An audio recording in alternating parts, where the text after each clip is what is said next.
Welcome to Serenity Wealth Now with Chris Cooper. This is not your typical financial radio show. As a licensed CPA, insurance agent, and investment advisory representative, Chris coaches his clients on a holistic view of financial well-being with an objective of providing a complete financial strategy to fund life's goals. Chris is here to guide you down the path to the financial serenity you deserve. Now, here's Chris Cooper. All right, so I often have to talk about things that we don't always like to talk about. We don't like to talk about taxes and the share of the partnership we have with the government. It's not fun, it's not exciting, but we have to talk about it. We don't like to talk about finances with our friends and family. It's uncomfortable. It's considered taboo. But unfortunately, we need to talk about these kinds of things with our loved ones. The government has a plan for us. The government has a plan for us if we do not do things to protect our financial future in advance. We can make the decisions, or we can let somebody else make the decisions for us. Either way, there's a plan for you, but we want to make sure that plan serves our best interest, our goals, our objectives, our needs. We have to have uncomfortable conversations at times. It's tough. I lead a lot of uncomfortable conversations, but I try to make it as fun as I can. We don't like to talk about taxes. We don't like to talk about, unfortunately, our passing, our legacy. Folks, I'm sorry if I'm the one to tell you, yeah, we are all going to pass away. I'm sorry. It's just the way it is. I can't prevent death. It's unfortunate. We have to talk about it because if we don't, our legacy will be impacted. The cool thing about this, though, is our goals outlive us. And if we plan for it properly in advance with the right strategies in place and have the right conversations, we can make better decisions today to impact our future and our goals. Our goals outlive us. So one of the conversations I have to have with folks is relating to healthcare costs. Our health, and unfortunately that health can mean our need for assistance as we get older. Folks, we're living longer lives. This is a wonderful thing. We're living longer lives.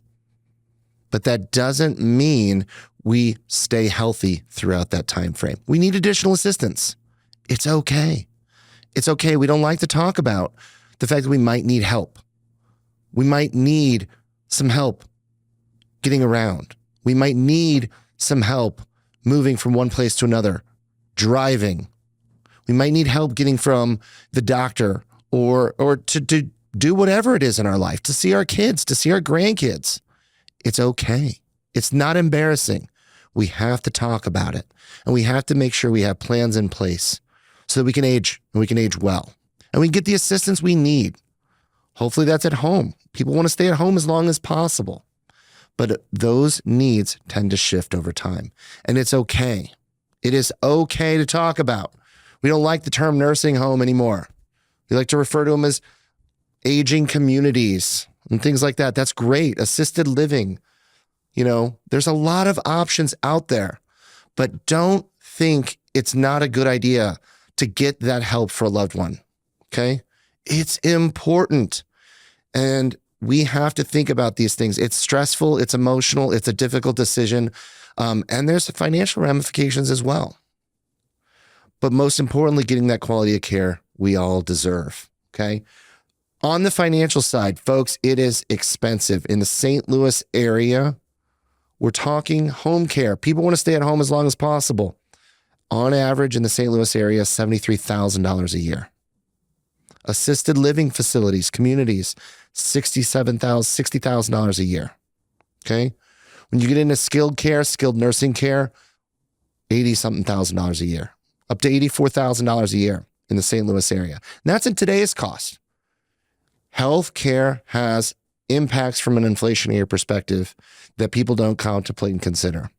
The rising cost of care in just 20 years, a nursing home is going to go to about, $83.5 to probably about $127,000 a year. Okay. I'm looking right now at One America. It's a partner of ours, great company, lots of different solutions to help with long-term care coverage and things like that. But they track these statistics. In the St. Louis area, 20 years from today, 2044, home health care is expected to be about $140,000 a year.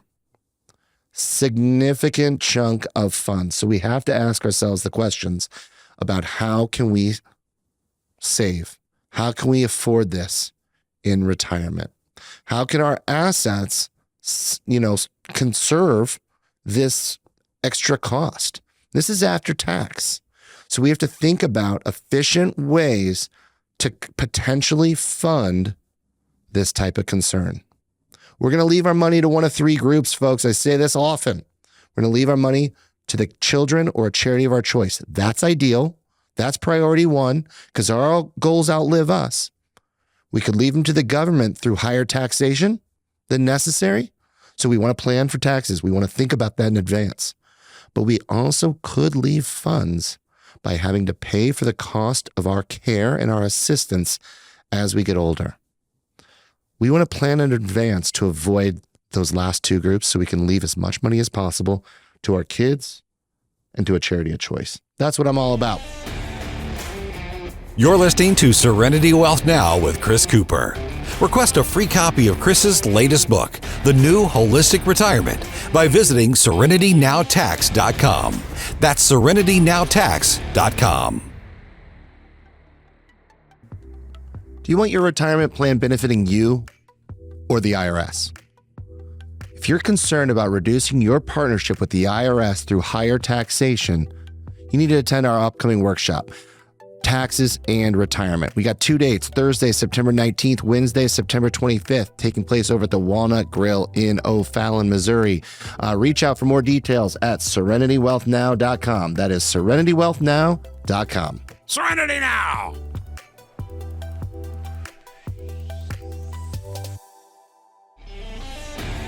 Hi, it's Vic Porcelli. You're listening to Serenity Wealth Now with Chris Cooper on 101.9 and 94.1 NewsTalk STL.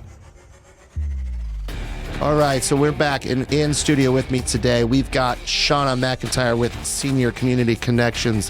Shona, how are you doing today? I'm great. How are you? I am good, thanks. So we're talking about long-term care, and when we talk about long-term care, it's not it's a difficult conversation. It's emotional, and there's a lot of family dynamics at play. It's tough, but that obviously one of the things I always say is you have to have these kind of conversations. And so, Shona, tell me a little bit about some of the things that you notice when you're working with families that are dealing with care for their loved ones. I would say a big portion of the phone calls I get, unfortunately, are families that are at bedside at the hospital, and the doctor has told them they can no longer go home because they're no longer safe. So we're scrambling sometimes to find an assisted living community or a memory care community. And I love to talk to families before they get to that process. Sure. And there's a lot of planning that goes into that. But where you don't want to be is at the bedside at the hospital, last minute making these decisions, trying to find the right fit. Because then you don't have as many options. Right. Right. Planning in advance. And that's something I always say on the financial side. The more time you put into things, the better plan you can have for you. Absolutely. So what are some of those signs that people can do in advance to make sure they have these conversations in a place that's well before that time frame? Absolutely. This is one of the hardest conversations that adult children have with their parents. Yeah. There's a little bit of a role reversal that happens where you have to go to your mom or your dad and you see that they're struggling, and they may not want to admit to you that they're struggling at home. But if you see that they haven't changed their clothes in a couple of days, maybe the last time you visited, or you're having to come in on a weekly basis and set up their medications, and then you're noticing they're forgetting to take them, or you have to have several family members and neighbors come in to make sure they're eating, and you're cooking and cleaning and you're doing all these things for them, and they're not really thriving in their own home, and you're worried about them. They're having a lot of falls, or they're not getting to the bathroom in time, and they are, needing extra assistance, but no one's home to help them with that, and you don't know what's going on when you're not there. Those are Sure. some key signs that maybe they're ready for a community. So when you think about those kind of things, right, there's different levels of communities that exist, right? It doesn't have to go from, in your house to all of a sudden needing a skilled type of, nursing home care type of situation, right? Correct. I try to keep people out of skilled nursing as much as possible. Sure. One, financially, because it's the most expensive level of care. And there are many other options out there that provide quality care, independent living, and then you have assisted living, and then you have memory care, and then the highest level is skilled nursing. Okay. So a lot of folks will move into independent living when maybe the upkeep of their home's gotten to be too much for them, or maybe they just don't want to make meals any longer. And the biggest thing is just that social interaction that they get in a community. Absolutely. It's one of the cheaper options for care. And if you need any kind of assistance, you can just get home health to come in and help you with those day-to-day activities. Now, is home health considered a cheaper alternative? It depends. If someone comes into your home, you're paying for the convenience of a caregiver coming into your home so you can stay home safely. Right. On average, it's anywhere between $25 to $30 an hour with a 4-hour minimum. So if you average that out, for just a couple of days a week, it can be pretty cost effective and cheaper than going to a community. Well, I know a lot of people want to stay at home as long as possible, but when we're dealing with, we're aging. We are blessed to live longer lives today than we ever have, right? It's a wonderful thing, but with that, we do need help. We need to have some of these conversations, and while we want to stay at home as long as possible, at some point in time, some of that upkeep becomes challenging. Yes, absolutely.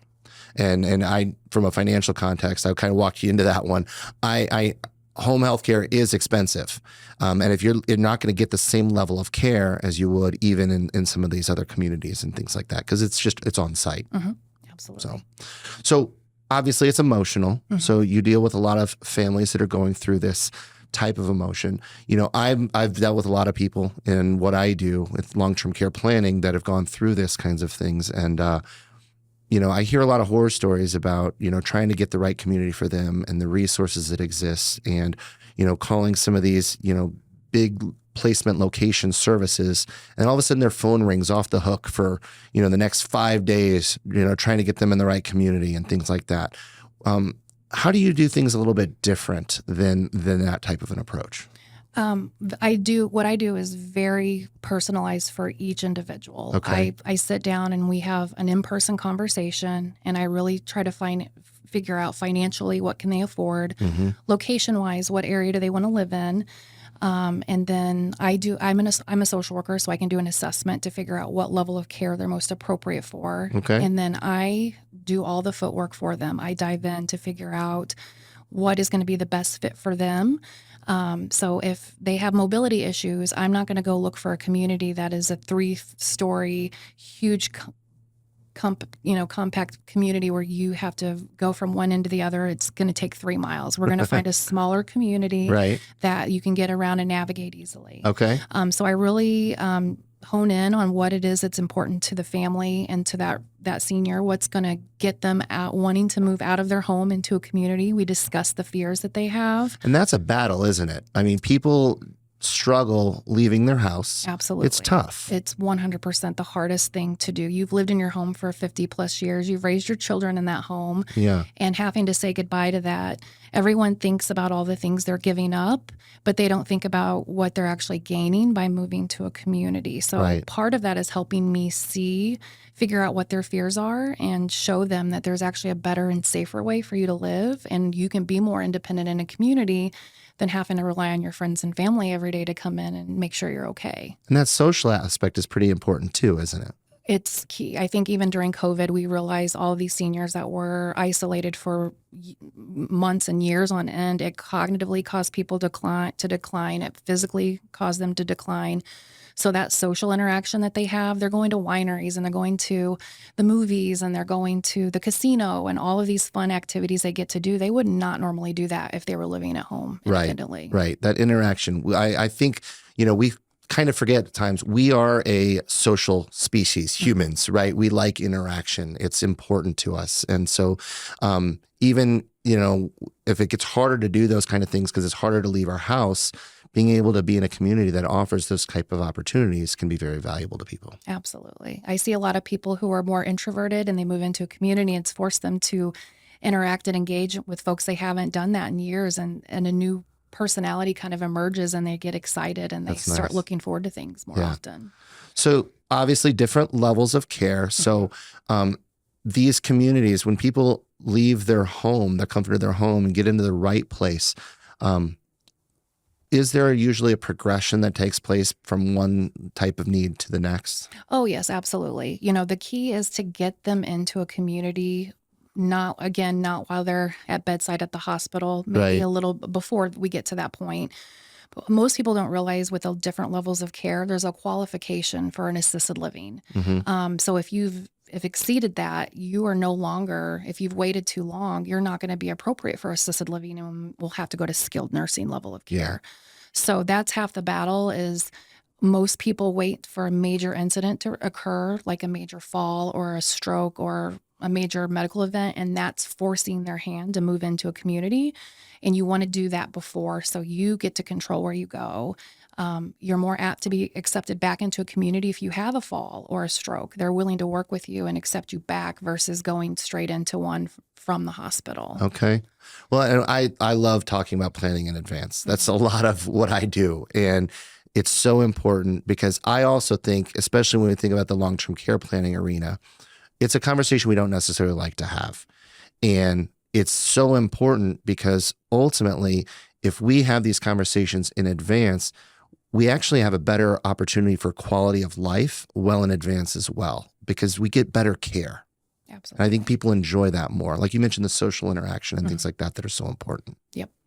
So when you think about, I was talking a little bit earlier, we were mentioning I've heard these people that they get these phone calls for days and days and days afterwards, to where it's almost frustrating because they reached out for help from these placement services, but now their phone is off the hook. I know you're different in the fact that you vet some of these communities. And you interview, find out what people are looking for. Then do you help narrow down the approach or what community makes sense for that family? Yes, absolutely. I try to narrow it down to 2, maybe 3 locations tops. Any more than that, it can be so overwhelming. Yeah. So that's why that first initial meeting that we have is really important. So you do all that background work in advance? Yes, I do.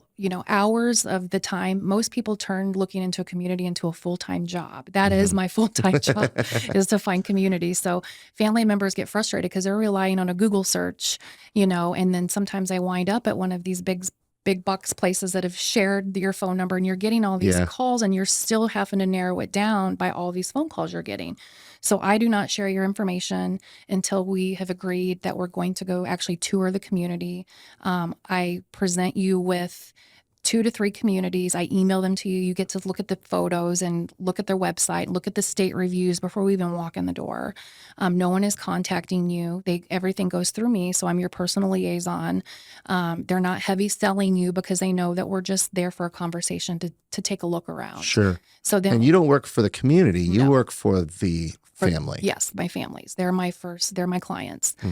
So I will schedule the tour for them. I go on the tour with them. I help them ask all the right questions. I prevent that salesy aspect. I write a full detailed report on each client, and I email that to the community so they have it. So they already know everything about you and what's important to you before you even walk in the door. Sure. I do all of that for you, so you and your family don't have to spend hours on end, because each community you go to, you have to start over with each community, telling your story, telling them how much money you can afford. They have all of that before you even walk in the door. Okay. That saves you hours of time. We tour, and then once you've toured the communities and you make that decision, then you choose which one you're going to move to. And then I just continue to follow you and make sure that you're happy and check in on you. And I have a lot of other resources if you need movers or some ongoing case management, anything you need at all. I have a huge network of professionals that I work with, and it's all free for my client. All free for your client. I think that's important because I think people would assume that, this has got to have a cost associated with it in some way, right? I think that that's so unique in the fact that you're doing this work for clients and they don't have to pay for it because really the facilities are helping to do that on your behalf or on their Correct. behalf, right? Yes, I get a referral fee Mhm. from basically it's the first percentage of the first month's rent. Yep. So I contract with the communities, but I'm really careful I vet every single community I work with. And again, I'm pulling state reviews. I'm finding out. I talk to nurse practitioners and people who go in and out of these communities on a regular basis. I regularly tour these communities and I vet every single one. And if I get to a situation where maybe they're not offering that quality care that they're promising, then I no longer refer to them. That's important, that expertise and that knowledgeable resource that's in the community. I think that gets often overlooked, especially I would think on a national level. There's a lot of companies out there that are doing this on a national level that aren't actually walking into the community with their client. Correct. Absolutely. That's important.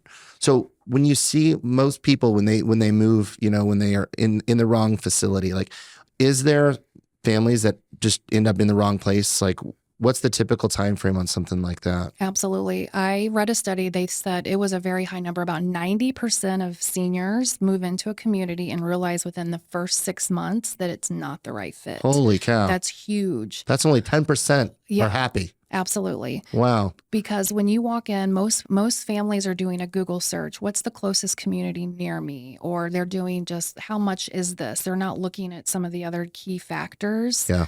They don't know what to ask or what to look for. So, you've got a salesperson that's really good about telling you all the things you want to hear. And then you make that decision because maybe they're 2 minutes from your house. Right. And then you move in and realize, oh, wait a minute, this is not the right fit. Wow. Food's not good. Care's not, what they promised. You're going up there having to check in on your parents more often. And the whole reason you move into a community is to have those things, that peace of mind. Yeah. And you no longer have it. So having to move them again, It's tough. It causes a major physical or cognitive decline, especially if they have dementia. Right. And they're having to start all over in another community. So my goal is to get it right the first time. Get it right the first time by doing your due diligence in advance. And I have a feeling you have a higher ratio of people that are happy in their communities as a result. Absolutely. Well, that's awesome. Shona, this is an important topic, something that's near and dear to my heart. Thank you for coming in today. And I really appreciate all the work you do. Right. Thanks for having me. You're listening to Serenity Wealth Now with Chris Cooper. Request a free copy of Chris's latest book, The New Holistic Retirement, by visiting SerenityNowTax.com. That's SerenityNowTax.com. All right, so thanks so much to Shona McIntyre with Senior Community Connections. Long-term care is an important topic, folks, and it's emotional, it's stressful. You deserve a partner that can help discover the options that make sense for you and your loved ones. Planning in advance is great.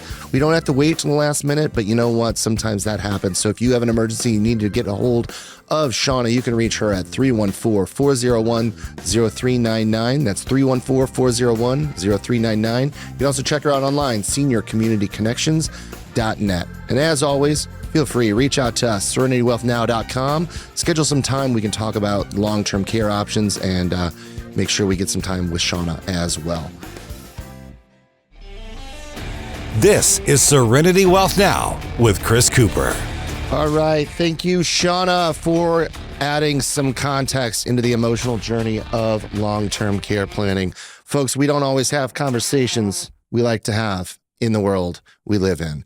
Sometimes things are tough. We have to have emotional conversations, and we sometimes do wait until the last minute because, unfortunately, we like to procrastinate. It's human nature. We don't like to talk about death. We don't like to talk about taxes. We don't like to talk about finances, and we definitely don't want to talk about needing assistance as we get older. It's tough. It's emotional. It's stressful. And yeah, it's a nasty financial impact as well. But you know what? The planning in advance, having these conversations, getting the right people involved at the right time makes sense. It helps. It alleviates stress. It can make things easier. You can rely on others. You don't have to take these journeys alone. The thing I love about working with folks like Shona is it gives you the ability to have a little bit more stress-free journey. She's done vetting for you. Having a professional do vetting for you, discuss options, take some of the emotion away, use the expertise we have is incredibly valuable. Incredibly valuable. And most people need to think about this in advance. We don't like to. It's uncomfortable at times. I have these conversations often. Yeah, sure, we talk about investments and financials and all that good stuff. Some of my favorite conversations are those, I got plenty of money. I can just self-insure. Holy cow, are you kidding me? If you have enough money where you think you can self-insure, let's talk. Because ultimately it means self-insurance means you're doing it in the most inefficient way possible. Are you thinking about tax consequences? Are you thinking about the human nature to say, I'm going to hold off my care concerns as long as possible? Because I got to tell you guys, if I needed assistance, I'm a big guy. My wife, she's a health nut. She does a lot of exercise. She will stay fit for the rest of her life. I'm sure of it. But you know what? She's not going to want to pick me up, get me out of bed every day. And quite frankly, I don't want her to. I want my loved ones managing my care, not providing my care. I don't want my kids having to, take me to the bathroom and all that good stuff. No, that's actually bad stuff. I don't want that. But I do want my kids to be able to make sure the care that I need, that I deserve, is there for me. And I'm telling you, I run into it all the time, folks, that people that don't plan in advance hold on to the very last moment to get the loved one the care they need. And that sacrifices quality of life for everybody. It sacrifices quality of care we deserve. It also sacrifices the health of our loved ones and the emotional journey of our loved ones. It's tough, but I'm telling you, these communities are actually pretty great. They offer a lot of great value and insights and community involvement and social activity that makes sense for people as we get older. Sure, we want to stay in our house as long as possible, but at times it just doesn't make sense. It doesn't make sense for our own livelihood. It's not good for our social interaction. It's not good for our daily life, which creates other things with our brain. We need social interaction. And most importantly, we need observation. We deserve it. We deserve to have professionals looking out for our best interest when we can't. It's important. And we have to think about those kinds of things. That's why it's important to have these conversations. Watch for signs with loved ones. Watch for them. You know what they are. You can tell. And if you don't see them every day, every time, except for holidays, that's okay. Watch for different shifts in behavior during holiday timeframes. Watch for the little signs. Because anytime we run into folks that have this, situation come up, they always go, I was starting to worry about something about 6 months ago. I noticed this. Document these things. It's important. Think about it. Plan in advance. Always have more options when you plan in advance, but that doesn't mean do nothing if you haven't planned today. The best time to start is always today. So get that financial serenity you deserve. Make sure you have a plan that accounts for long-term care, because quite frankly, folks, it is very important and it can decimate a savings. Serenity Now! That's right. That's what we want to do. We want to have serenity now in all those aspects of our life. This is Serenity Wealth Now with Chris Cooper. Request a free copy of Chris's latest book, The New Holistic Retirement, by visiting SerenityNowTax.com. That's SerenityNowTax.com. Investment advice offered through Fortis Capital Advisors.